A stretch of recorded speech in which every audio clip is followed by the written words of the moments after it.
How to play Innovation, Figures in the Sand. Innovation, Figures in the Sand is the second expansion to the popular card game Innovation. Because it's an expansion, Figures in the Sand requires that you already own the base game of Innovation in order to play it. You don't have to own the first expansion, Innovation Echoes of the Past, in order to play Figures in the Sand. However, it is possible and entertaining to play Innovation with both expansions. Whereas Echoes of the Past adds a bit of additional complexity to the game, Figures in the Sand adds a substantial amount of complexity. It's highly recommended that you become very familiar with the base game before delving into this expansion. And because there are elements from Echoes of the Past integrated into the Figures in the Sand expansion, you might want to learn Echoes of the Past first. In any event, if you haven't already viewed my How to Play Innovation video, I recommend you do that first. Then play the game for a couple weeks before playing with one of the expansions.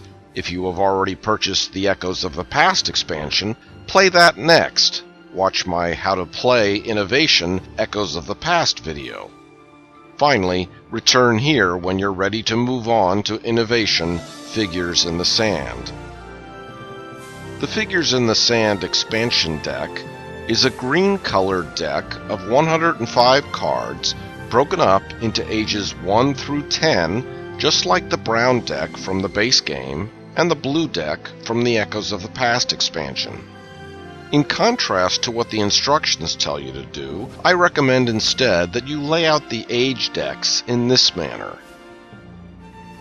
Whereas the base game of Innovation, which tends to have cards that represented discoveries over time, and the Echoes of the Past cards, which focus on inventions over time, the Figures in the Sand cards represent important people over time.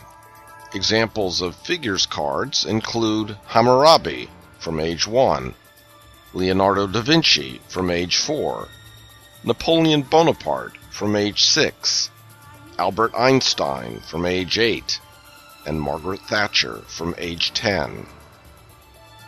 Whereas the Echoes of the Past expansion integrates with the base game of Innovation, the Figures in the Sand expansion adds a new layer to gameplay. You only draw a green Figures in the Sand card in 2 instances. First, when you are permitted to draw a free card because an opponent shared an Echo or a Dogma, you draw a green Figures in the Sand card instead of a brown base game card or a blue Echoes card. Secondly, when an opponent claims a standard age 1 through 9 achievement, not a special achievement, you draw a green Figures in the Sand card. In both situations, you draw a figure from the age that represents the highest age among your top cards. This drawing rule alone colors Innovation gameplay in a very radical way. Because of the power that comes from Figures in the Sand cards, there might be times when you want to force an opponent to share just so you have the opportunity to draw a figure. Furthermore, drawing a figure when an opponent achieves adds a new catch-up mechanism to the game. When playing the base game, or the Echoes of the Past expansion, if you could achieve, you normally always would achieve. On the contrary, when playing the Figures in the Sand expansion, there may be times, especially later in the game, when you might want to avoid achieving in order to prevent your opponent from earning a new figure. Base game cards and Echoes of the Past cards contain Dogma effects that you can use as part of your 2-action turn. Figures in the Sand cards contain karmas, which can impact other elements of the game, such as the calculation of icons on your board, or what happens when you meld, tuck, or score a card. Some Figures in the Sand cards also contain Inspire effects, which will be discussed later in this video. Once you've drawn a Figures in the Sand card, you can use it in one of 2 different ways. You can meld the card to your board and benefit from its karma effects as long as it remains a top card on your board, or you can hold on to it and invest it toward issuing a decree, a new type of achievement in the game. First, let's examine how karmas can affect other aspects of gameplay. Consider the following sample board. You meld the Age 1 figure Wang Di, which carries the karma, each light bulb on your board provides one additional leaf. In this case, your new leaf count is 7 instead of 4. This karma remains in effect as long as Wang Di is a top card on your board. Here, you meld Fu Shi from Age 1. Each card in your score pile and forecast provides one additional light bulb. In this example, because you have 5 cards in your score pile and 2 cards in your forecast, your new light bulb count is increased by 7, from 3 to 10. This karma remains in effect as long as Fu Shi is a top card on your board. Here, you meld Age 2's Chong Hung. Each card in your score pile counts as a visible bonus of its value on your board. Because you have a 2, 2, 2, 1, and 1 in your score pile, your bonus at this particular moment in time would be 8, and your total score would be 16. This karma, too, remains in effect as long as Chong Hung is a top card on your board. In this example, you meld Murasaki Shikabu from Age 3. If you would claim a standard achievement, instead achieve a card of equal value from your score pile. Then claim the achievement if you're still eligible. On a subsequent action, you attempt to achieve Age 2. Since Murasaki Shikabu is a top card on your board, and you have an Age 2 card in your score pile, and your total score is 12 or more, in this example 15, you achieve the Age 2 card from your score pile. Subsequently, you attempt to achieve Age 3, which requires 15 points. Because your total score is 16, you cannot achieve Age 3 because the figure requires that you achieve it from your score pile, which would drop your score to 13. If, however, the Age 3 card in your score pile was replaced by an Age 2 card, your score would be 15, but you'd then be able to achieve Age 3 because you no longer have an Age 3 card in your score pile. Here you meld Christopher Columbus from Age 4, which contains the karma, each factory on your board provides 2 additional crowns. Your new crown count is 8 instead of 4.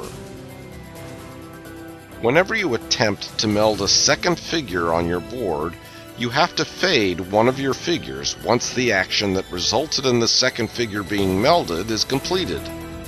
Fading a figure involves removing it from your board and scoring it. If Christopher Columbus is on your board and you meld Leonardo da Vinci, you must score either Christopher Columbus for 4 points or Leonardo da Vinci for 4 points. Because you don't have to fade until the completion of the action, you could theoretically meld Leonardo da Vinci, then meld a card of Age 4 or lower from your forecast, in this case, Enterprise, then draw 3 Age 4 cards, thanks to Leonardo da Vinci, and then execute the dogma effects on Enterprise, successfully executing the command because Christopher Columbus helped to increase your crown count above that of your opponents. Upon completing all of those actions, you would then decide which figure you wanted to fade. Of course, if you instead melded a card from your forecast that covered either figure on your board, leaving only one figure as a top card, the necessity to fade at the completion of the action would go away. Some figures, like Avicenna from Age 3, allow you to have multiple figures on your board. If you meld Avicenna, and subsequently meld Fu Shi, you keep both figures on your board, and your light bulb count, in this example, increases by 6, from 2 to 8. If you subsequently melded Huangdi, all 3 figures remain on your board. Your light bulb count increases by 6, from 4 to 10, due to Fuxi, and your leaf count increases by 4, from 4 to 8, due to Huangdi. Note that you cannot use the excess light bulbs generated by Fuxi to increase the leaves generated by Huangdi. Each karma effect is calculated independently of each other, and the results are then added together. If you meld another yellow card from your hand and cover Avicenna, you must then fade either Fuxi or Huangdi at the end of the action, because you've lost Avicenna's ability to maintain multiple top figures on your board. Some figures in the sand cards contain inspire effects in place of an icon on their card face. When playing with the figures in the sand expansion, you can now execute an inspire action as one of your 2 actions, in addition to draw, meld, dogma, and achieve. When you perform an inspire action, you choose one of your stacks and execute all of the visible inspire effects from bottom to top. Note that these inspire effects are never shared with your opponents. After executing all of the visible inspire effects, you are then permitted to draw a card of value equal to the top card in that color stack, which may be less than the age you would normally draw from. In this example, if you performed the inspire action, you would first draw a 3, then you would splay left any color, and finally you would draw an H2 card, even though your highest top card is from age 3. Included with Figures of the Sand is a set of 5 new special achievements called decrees. Unlike other achievements, decrees can be lost.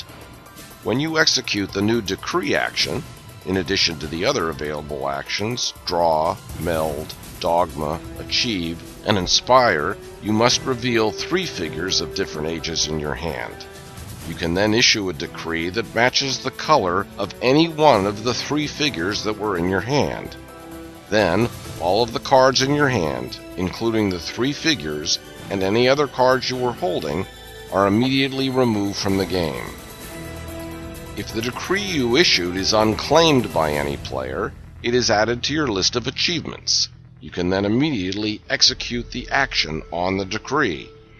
If the decree that you issued was already one of your achievements from before, you don't achieve it again, but instead you simply execute the action on the decree again. Finally, if the decree you issued was owned by an opponent, it is removed from that player's achievements and returned to the pile of available achievements. You must then issue another decree during a subsequent turn if you wish to actually claim the decree and execute its effect for yourself. Some figures contain a karma that allows you to claim a specific decree using any 2 figures from your hand, even if the figures are of identical age. In this example, the player has Plato on the top of his purple stack. He may then issue a rivalry decree by revealing any 2 figures in his hand and removing all of the cards in his hand, figures and non-figures alike, from the game. Like a regular decree action, the decree is claimed and then executed by the player if it's in the pile of available achievements. If, on the other hand, the player already owned the rivalry decree, he simply re-executes the effect on the decree. Choose another player, return 3 cards from their score pile, and all of their top figures. If the decree was owned by one of his opponent loses the decree, his achievement account drops by 1, and the decree is returned to the stack of available achievements. If you're playing a 2-player game using the Figures in the Sand cards, the first player to earn 7 achievements instead of 6 wins the game. If you're playing a two-player game using the Echoes of the Past and the Figures in the Sand cards, the first player to earn 8 achievements instead of 6 wins the game. However, if you find that the 7 or 8 achievement limit is causing your games to run too long, you can of course decide ahead of time that a fewer number of achievements wins the game. Enjoy playing Innovation Figures in the Sand.